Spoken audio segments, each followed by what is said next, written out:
Millennial ko. Wala pa ko gianak atong panahon sa martial law. Pero nasayod ko sa kalisod ug sa kasakit sa giagian sa akong mga ginikanan atong panahon.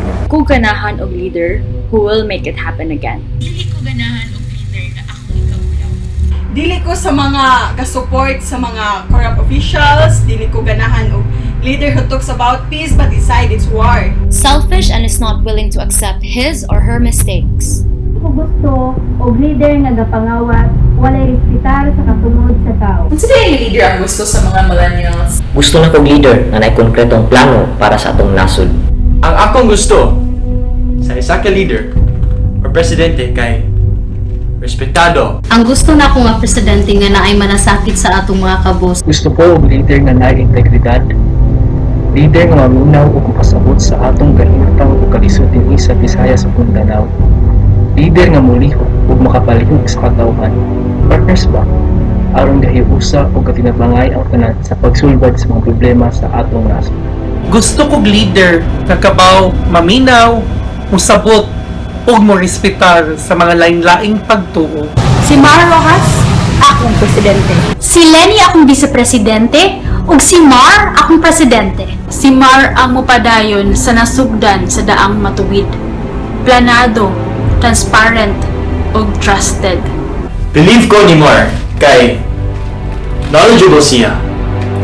He is willing to accept his own faults and mistakes. And he loves his country. Usa siya ka servant leader. Si Lenny ang tinuod nga gatabang sa mga pobre ug dili siya corrupt. Sumayon sa Lenny, ilabi na kang leader of Predo kay siya naghatag yun og pagtagan sa mga kabataan na mga katribuhan. Moro na Lenny akong vice-presidente tungod kay di lang siya basta asawa ni Jessie ug papunin niya gigamit para kaluyan siya sa mga tao ug putaran siya.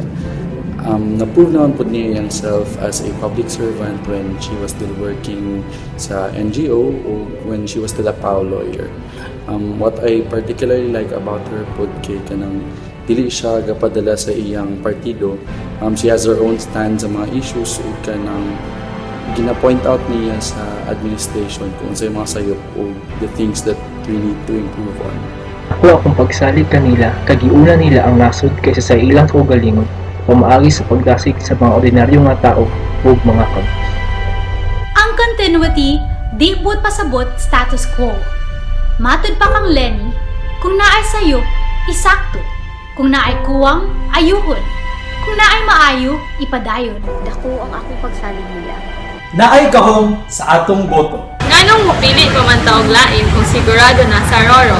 Dili nato sayangan ang atong boto. Marlinial ako. Marlinial ako. Marlinial ako. Marlinial ako. Butan na nato si Mar pagka-presidente ug si Lenny pagka-vice-presidente. Ipagpatuloy ang daang matuwid para sa bayang matuwid.